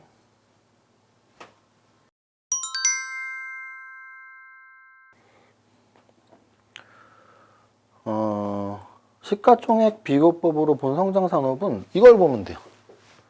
요거 이제 우리 잘 안 보이면 또 이게 우리 화면으로 PPT 화면 정식으로 띄워 드릴 건데 삼성전자, SK하이닉스, LG화학 여기 쭉 있죠. 여기 있는 애들이 성장 산업 또는 성장주라고 보시면 돼요. 그러면 삼성전자랑 SK하이닉스가 반도체, LG화학하고 삼성 SDI가 2차 전지, 삼성 바이오로직스랑 셀트리온이 제약바이오, 네이버하고 카카오가 인터넷 4차 산업혁명, 현대차하고 기아차가 자동차. 이 5개가 현재 우리나라의 강력한 5대 성장 산업이라고 보시면 돼요. 이건 제가 거의 3, 4월 달 할 때부터 매월 얘기했어. 매월 똑같이. 뭐 여기를 봐라. 5개다. 잘 모르겠으면 시가총액 1위 사라. 매월 얘기했다고요. 뭐 잘 모르시겠으면 못 믿으시겠으면 유튜브 그 성장주의 투자라 카테고리에서 뭐 4월의 성장주, 5월의 성장주, 6월의 성장주 클릭해 보세요. 다 똑같은 말 하고 있으니까. 그래서 여기에 있는 애들이 성장주예요. 그게 시가총액으로 본 거고 제로금리 상승장 4차 산업혁명으로는 뭘 보면 되니? 기술주들. IT 기술주 또는 넓게 말해서 4차 산업혁명주가 현재의 기술 혁신 시대의 성장주예요. 정부정책으로 본 5대 성장 산업은 뭐니? 정부정책으로 본 5대 성장 산업은 뭐냐면 작년에 나왔던 3대 먹거리. 이것도 저는 작년부터 강의했어. 정말 작년에 내가 오프라인 교보 빌딩에서 할 때마다 지금 먹거리 3대 뭐가 있어. 야, 우리나라 메모리 잘하니까 비메모리 잘해라. 야, 우리나라 제약바이오 앞으로 잘하자. 우리나라 가솔린 잘 만드니까 미래형 자동차 만들어라. 이건 작년부터 얘기했던 거야, 작년. 이 세 개. 근데 올해 이제 새롭게 나온 게 있었죠? 올해 디지털 뉴딜, 그린 뉴딜. 근데 이 5개에서 그린 뉴딜 빼면 4개는 여기 그대로 다 있는 것들이에요. 심지어는 4개가 5개야. 왜? 미래형 자동차가 어찌 보면 LG화학과 삼성 SDI는 2차 전지니까 역시 전기차잖아요. 또 카카오랑 네이버도 자동차랑 무슨 관계니? 왜 관계가 없어? 미국에 테슬라만 자동차 만드나? 애플, 구글 다 같은 애들이에요. 성장산업. 그 다음 컨택트 시대는 다시 오지 않는다는 무슨 뜻이냐면 제가 이제 요즘 뭐 유명 유튜버 분들이나 인터뷰 같은 걸 많이 하잖아요. 그런 질문 되게 많이 받대요. 코로나 시대가 끝나면 언택트 시대가 오냐? 아, 죄송합니다. 코로나 시대가 끝나면 컨택트 시대가 오냐? 왜? 코로나 시대는 언택트가 갔으니까 코로나가 끝나면 컨택트가 아니라는 거죠. 컨택트는 뭔데? 뭐 철강 이런 거예요? 컨택트가. 안 가요, 다시. 왜? 코로나 이전에도 안 갔으니까. 여기 있는 애들이 코로나 때문에 갔다고 생각할 필요는 없어요. 원래 삼성전자는 20년 동안 올라갔고 2차 전지는 코로나랑 전혀 상관없고 그잖아요. 제약바이오는 코로나랑 좀 상관이 있네. 근데 제약바이오를 언택트, 컨택트로 구분하진 않잖아요. 그래서 저는 코로나 시대에 언택트가 강했으니까 코로나가 끝나면 컨택트가 강하니 일시적일 수는 있죠. 뭐 소비주들은 소비 회복이 빠를 수는 있죠. 하지만 그 소비 회복이 빠른 것과 이런 성장, 그러니까 그 질문은 다시 말하면 야, 언택트가 성장주인데 이제 성장주가 못 가고 가치주가 가는 시대니? 라는 질문일 수 있거든요. 저는 그 질문은 반대다.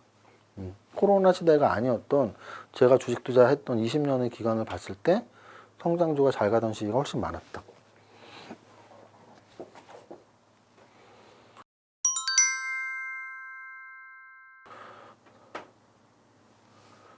여기 보면 제가 아까 말씀드렸던 반도체 아까 5종목 5대 성장 산업이 있었죠. 제약바이오 있었죠. 자동차도 있었죠. 2차 전지도 있었죠. 인터넷도 있었죠. 이 5개가 있었고 요 3개를 더 써놨네요. 여기 위에 뭐라고 써있죠?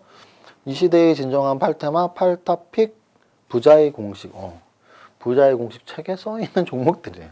제가 이 책을 언제 썼냐면 거의 뭐 기획은 막 연초부터 했었는데 책이라는 게 쓰는 게 그렇게 쉽지는 않더라고요. 그래서 기획은 하고 욕심은 있었지만 원고를 막 못 쓰고 있다가 이제 여름 뭐 한 8월 이때쯤부터 8월 9월 이때쯤부터 이제 열심히 쓰기 시작했고 마지막 피치는 한 11월 12월 그러니까 11월이죠. 12월 초에 넘겼으니까 그래서 10월 11월 2달 정도 되게 열심히 썼는데 그럼 이걸 언제 만들었겠어요? 그때 만들었겠죠. 10월에 책 고민은 많이 했어요. 책에 넣을까 말까. 근데 책에 넣었던 이유는 어떤 경종을 올리고 싶었어요. 어떤 경종이냐면 성장 산업은 진짜 이런 정도의 종목들은 돼야 돼. 그리고 나는 내 이름 까고 책 내는데 이렇게 포트폴리오 넣을 수 있어. 왜? 주식 투자는 사실 포트폴리오 게임이거든요. 뭐 이런 거예요. 우리 예전 야구 좋아하시는 분들은 공감할 텐데 타자는 이승엽, 투수는 선동열, 야구는 이종범이라며. 그런 개념이에요. 뭐냐면 야구를 잘하려면 타자도 잘하고 투수도 잘하고 다 해야지만 전 올라운드 플레이어가 중요하다는 뭐 이런 뜻이거든요. 그런 야구 센스를 얘기하는 거죠. 주식도 저는 마찬가지.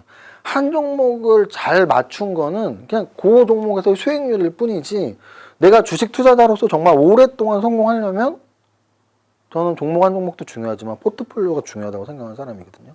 그러면 그 포트폴리오를 보여주는 거죠. 어떤 식으로? 업종을 선정하고 그 업종에서 한 종목씩을 픽을 하면 돼. 탑픽 종목을 픽을 하면 돼. 5개는 설명했으니까. 전기전자, 화학, 그린 뉴딜은 왜 여기에 들어와 있니?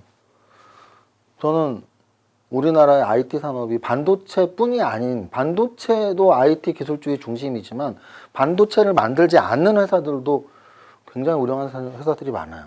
대표적으로 대형주 중에서는 삼성전기, LG전자, LG이노텍, LG디스플레이 이런 게 대형주고, 그 밑에 있는 중소형주들도 카메라 모듈 쪽이나 디스플레이 쪽이나 이런 IT 기술주들이 굉장히 많단 말이에요. 반도체가 아닌 종목들 중에도.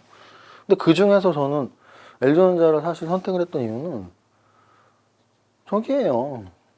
이제 이런 게 삼박자를 했던 저만의 노하우인데, 재무제표만 보면 그 LG전자 재무제표가 어땠지? 뭐 기억 안 나죠. 근데 저는 재무제표, 차트, 재료 모든 걸 그냥 보니까. 그럼 제가 봤던 포인트는 뭐냐면,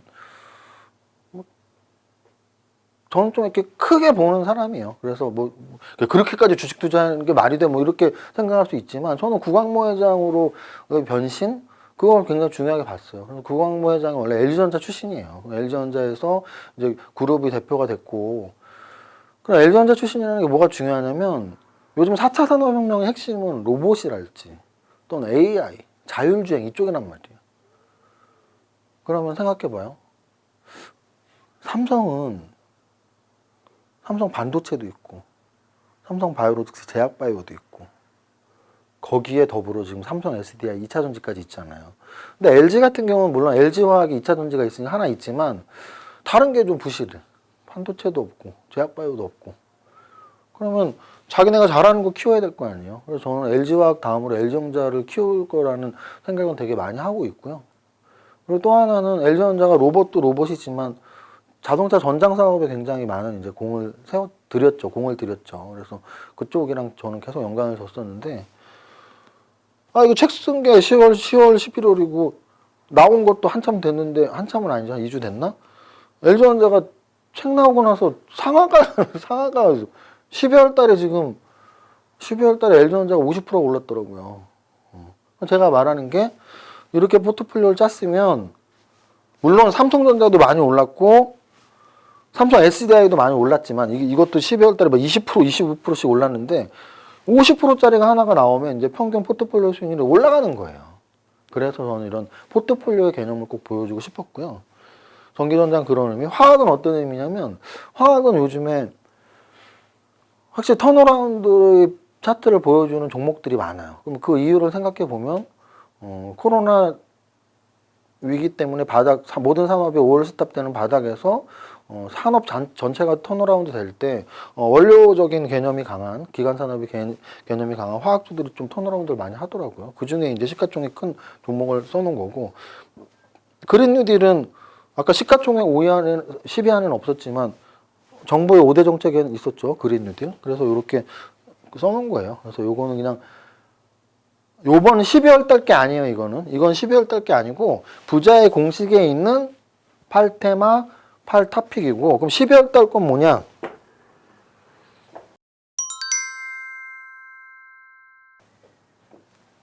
12월 달 건 이제 보여드릴게요. 지금부터가 매달 바뀌는 거예요. 저는 이런 종목 선정 기준에 의해서 하는데, 이거를 제가 시스템화 시켜갖고 자동으로 돌리지 않고요.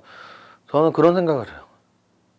우리 이렇게 도자기 명품 진품 이런 거 있잖아요. 또는 뭐 그림 보면서 야 이거 진짜 몇 억짜리 그림이다 뭐 이런 거 보는 눈을 가진 분들, 그분들이 기계로 하지 않잖아요.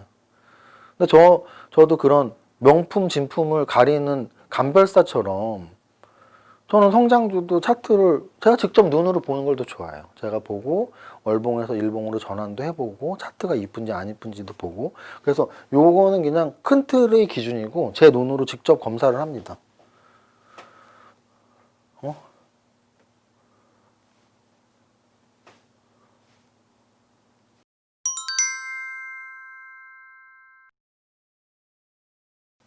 그래서 직접 검사를 한 종목이 이렇게 있는 거예요. 그럼 이게 지금 몇 종목이었냐면, 이게 지금 거래소 100종목이죠. 근데 아마 2천억 이상이 한 450종목 될 거예요. 450개 정도 중에 차트 좋은 것들, 제가 생각하는 성장주 차트가 이렇게 있어요. 또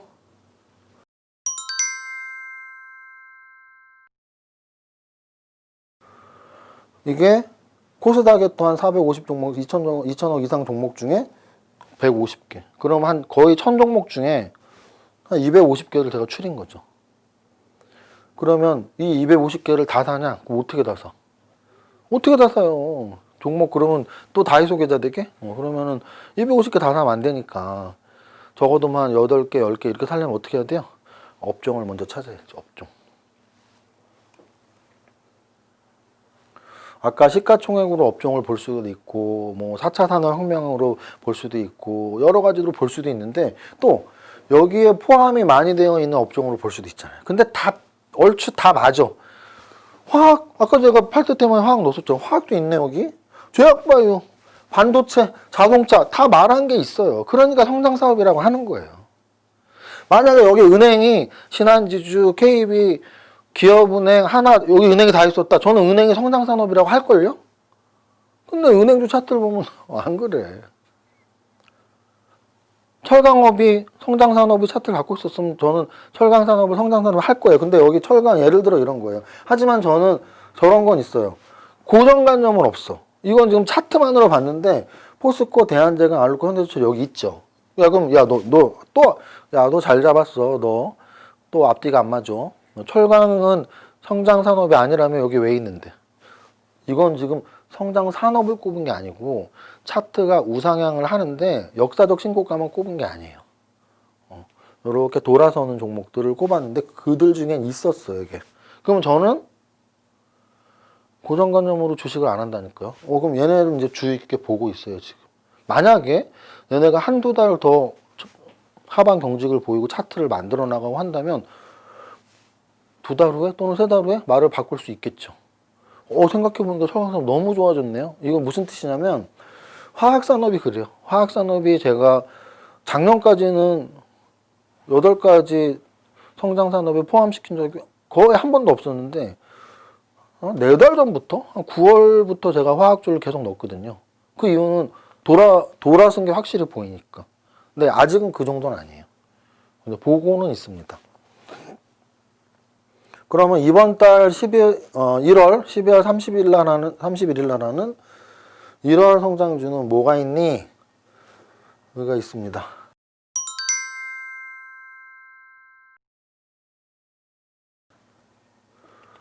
첫 번째는 반도체. 그러면 이제 야 너 왜 종목은 안 써 있고 이것만 써 있니? 제가 유튜브 공개 방송에서 구체적으로 막 2천억, 3천억짜리 종목을 말하긴 좀 그래요. 뭐 시황 설명할 때는 그날의 특징주로 설명을 하지만 한 달에 한 번 하는 거에 여기 뭐 2천억짜리 어떤 반도체가 좋습니다 막 설명하기도 그래요. 그래서 이렇게만 말씀드릴게요. 업종을 설명을 하고 업종의 1위, 2위, 3위를 여러분들이 검색해 보세요. 검색할 것도 없어. 반도체는 1위가 삼성전자고 2위가 SK 하이닉스잖아요. 제약바이오는 거래소 1위가 삼성바이오로직스고 2위가 셀트리온이잖아요. 그냥 비교해 봐요. 비교해 보고서 1위나 2위를 사시면 돼요. 근데 그것도 하기 싫다고?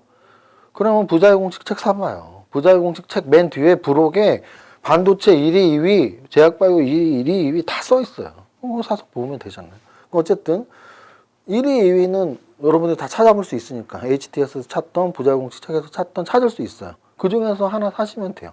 그런데 난 그래도 2천억, 3천억 하고 싶은데 그 분들은 실력이 좀 되신 분들일 거예요. 왜냐하면 주식시장 결국은 종목 선정이 다라니까요. 그럼 종목 선정을 한다라는 건 내 기준에서 해야 돼. 근데 기준이 없는 분들을 위해서 제가 시가총액 1위 사세요. 마음 편하게라고 하는 거예요. 근데 내 기준이 있다면 어떻게 하면 되겠어요? 여기 다 있는데. 반도체가 좋으면 이 중에서 하면 되잖아요. 그럼 여기 몇 개나 돼? 50개 되겠네요. 50개가 뭐가 많아? 50개가 많아 뭐가 이틀만 공부하면 되는데. 이틀을 어떻게 공부하면 하지 마 주식. 그리고 공부하기 싫으면.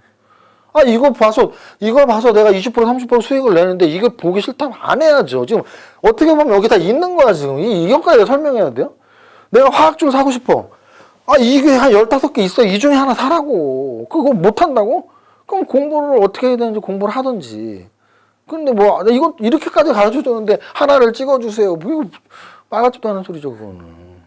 그래서 정말 기준이 없는 초보자들은 부자의 공식 맨 뒤에 부록에 나오는 시가총 1위, 2위를 비교해 놨으니까 그 중에 하나 사면 되고, 난 좀 비교 능력이 있어. 비교 능력 있으면 이 중에 비교하시라고, 이 중에.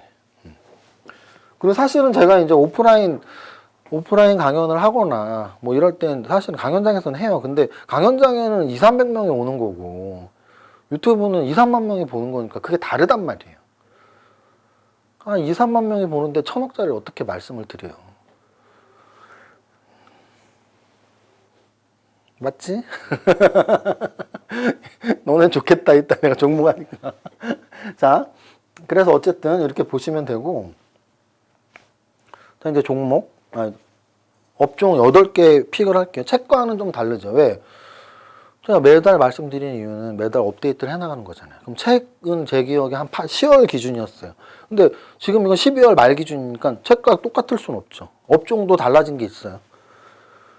첫 번째 반도체. 반도체 업종은 뭐 너무 설명을 많이 드려서 정부 정책으로도 반도체, 실제 시가총액으로도 삼성전자가 날아가니까 반도체 이것저것 뭐로 봐도 반도체 넣어놨습니다. 그럼 이제 시가총액으로 높은 거로 가시려면 삼성전자 가시면 되고 낮은 거는 아까 한 20, 30개 있는 것 중에서 얘는 진짜 좋다 이렇게 찾아보시면 되고. 그럼 제약바이오도 똑같아요. 늘 들어와 있는 업종이에요. 늘 정부 정책이기도 하고 특히 코로나 시대의 수혜주.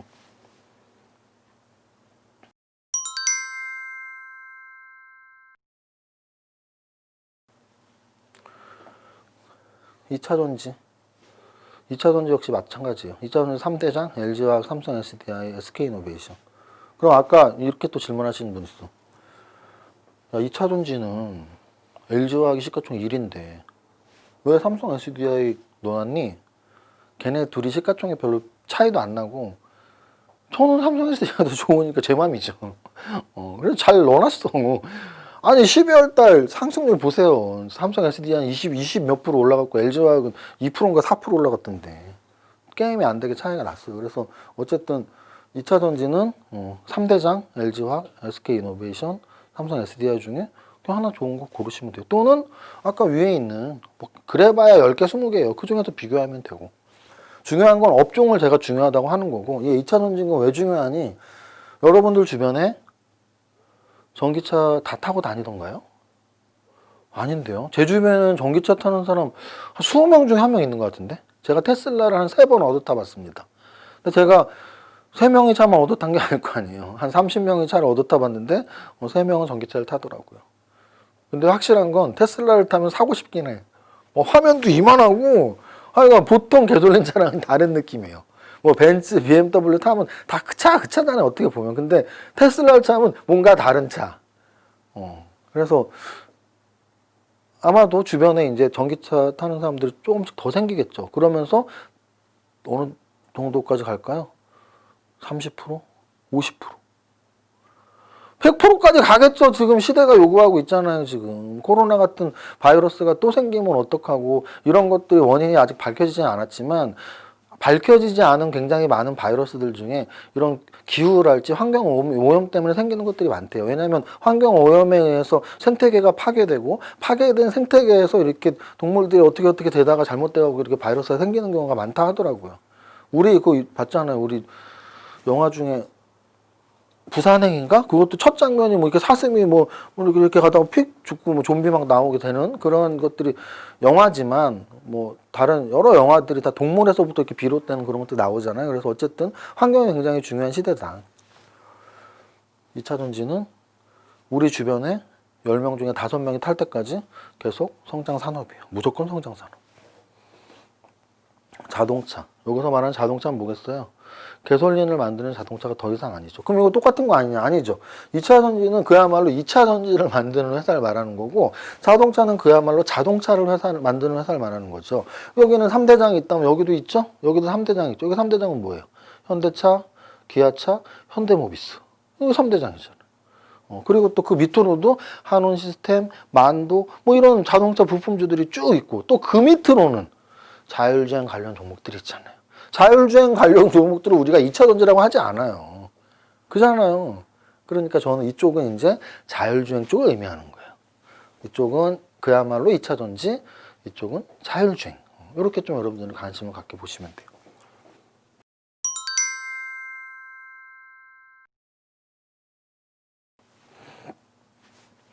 전기전자는 아까 제가 대형주 중에서 뭐가 있다 그랬죠? 삼성전기, LG이노텍, LG전자 이런 애들을 말하는 거예요.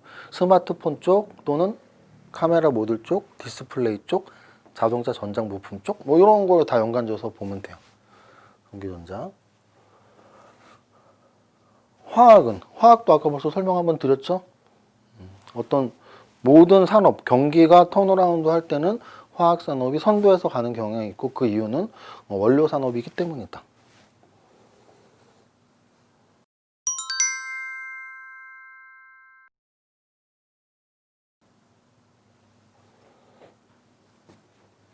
게임 엔터.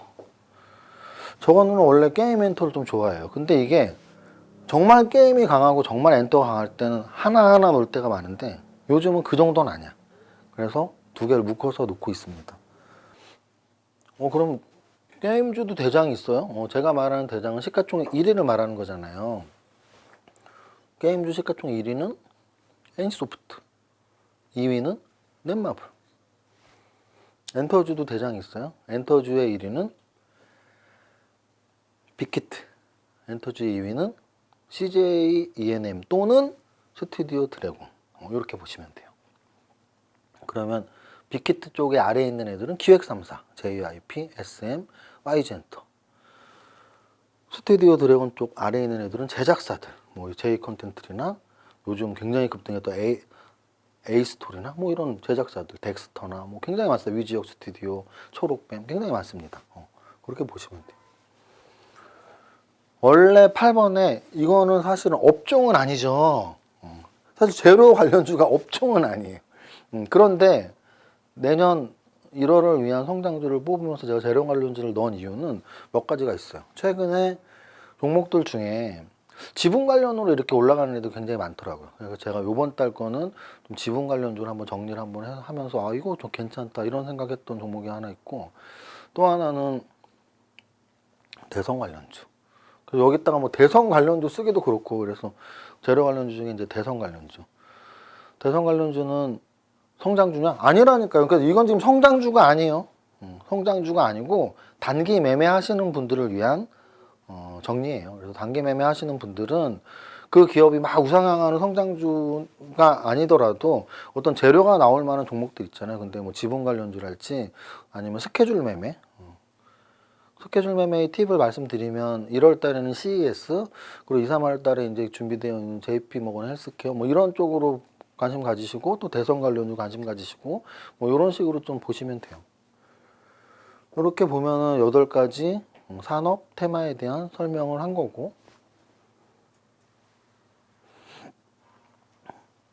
여러분들에게 강의하려고 했던 1월의 성장주는 여기까지 하면 될 것 같아요. 그래서 여러분들이 만약에 뭔가 빠진 것 같다, 난 시가총액 1위 2위보다 네가 찾아본 뭐 2천억 3천억짜리는 어떡하니, 나중에 코로나가 좀 낮으면 제가 강연에 정말 잠실운동장에서도 한번 하고 싶다. 왜냐하면 제가 저기 교보타워에서 많이 했어요. 교보타워에서 이제 적게는 한 100명, 150명 오셨고, 제일 많이 오셨을 때가 막 200분, 250분 오셔갖고 했었는데, 그 강연장이 이제 그 이상은 못 받으니까. 근데 정말 좀 큰 데서 막 500분 이상? 유튜브가 좀 많이 활성화돼서 제가 생각하기엔 코로나 없어지면 강연하면 500분 이상 오실 것 같은데, 큰 데서 한번 해보고 싶네요. 그 이유는 저런 거예요. 그런 질문도 많이 받아요. 너 근데 이런 거 재밌니? 저는 좀 이렇게 누구 가르치고 그런 데 좀 보람 많이 느낍니다. 아마도 그렇기 때문에 제가 책을 3권이나 쓰고 또 이렇게 유튜브 활동을 하고, 또 저도 교육 사업을 하거든요. 제가 지금, 저는 여태까지 그 부자 공식에서 G 곱하기 R에서 G는 몸값을 높이는 거라고 했잖아요. 제가 20년 동안 성공 투자하고 뭐 슈퍼겜이라고 이름이 불려지고 있지만 주식만 전업으로 해본 적은 없어요. 단 한 번도. 처음 직장에 여의도에서 직장 생활하면서 월급으로 주식을 했었고, 큰 돈을 벌고 나서 캐나다 갔을 때는 뭐 캐나다 공부하러 간 거니까 또 돌아오면서 세무사 공부할 때, 그러고 나서 세무사 개업하고, 또 지금 현재에도 회사를 법인만 2개, 뭐 개인까지 합치면 뭐 사무실 이런 거로 하면 지금 저희 집 근처에 사무실만 3개가 있는데요. 그렇게 하는 이유가 주식만 사실 이렇게 해도 되죠. 뭐, 야, 너 그래서 살 만큼 살고 먹을 만큼 먹고 살 수 있잖아. 제가 말하는 공간적 자유, 뭐 경제적 자유, 인간관계 자유 다 누리려면 집에서 꼭 밖에서 하면 되죠, 혼자. 근데 또 인생이라는 게 혼자 집에서 PC 앞에만 있으면 뭐 행복하겠어요? 그래서 이제 약간 보람도 느끼고 또 여러 사람들. 근데 이제 다만 저는 제가 좋아하는 사람들만 만나죠. 제가 인간관계의 자유가 있다고 말씀드렸잖아요. 제가 좋아하는 사업을 하면서 제가 좋아하는 사람들을 이렇게 만나는 일들이 재밌고 좋을 때가 많아요. 그래서 어쨌든 코로나 지나면 큰 강의 한번 하고 싶고, 지금 당장은 코로나 시대니까 이렇게 온라인으로 여러분들에게 말씀을 드리고 있습니다. 여기까지 하면 될 것 같아요. 자, 우리 2021년에도 올해처럼 저는 성장주가 계속 좀 강세라고 보고요. 물론 파도는 있습니다. 우리 인생에 파도가 있죠. 왜 없겠어요? 그러면은 지금 지수가 사실 2020년 1년 동안 코로나 바닥부터 고점까지 2배가 이상 올랐어요. 거래소는 거의 2배, 코스닥은 2배 이상. 이렇게 오른 지금 지수대에서 왜 조정이 없겠어요? 당연히 있죠. 근데 다만 그런 조정이 왔을 때 하락장으로의 전환이냐, 상승장에서의 조정이냐를 구분하셔야 돼요. 그래서 주린이들은 만약 떨어지면 오 큰일 났다 뭐 이렇게 생각할 수도 있을 것이고, 또는 반대로 아유 뭘 떨어지겠어 맨날 오르겠지 또 이렇게 생각하시는 분도 있을 테고. 그래서 제가 다시 한번 경고하지만 분명히 조정은 있어요. 조정. 그러니까 조정 와도 너무 겁먹지 말고, 또 그 조정이 하락장의 전환인지 판단을 하루아침에 절대 할 수 없어요. 그러니까 너무 섣부르게 막 이제 하락장이다 끝났다라고 너무 빨리 확정 지으실 필요도 없고. 그런 거 어떻게 알아? 너 힘든데 그 구별하기? 그러면 이세무사 슈퍼김 이세무사 TV 구독 눌러서 매일 제가 시황하니까 뭐 그렇게 보시면 되고. 어쨌든 2021년에도 여러분들 큰 수익 나시고 새해 복 많이 받으시기 바랍니다. 여기까지 하겠습니다. 감사합니다.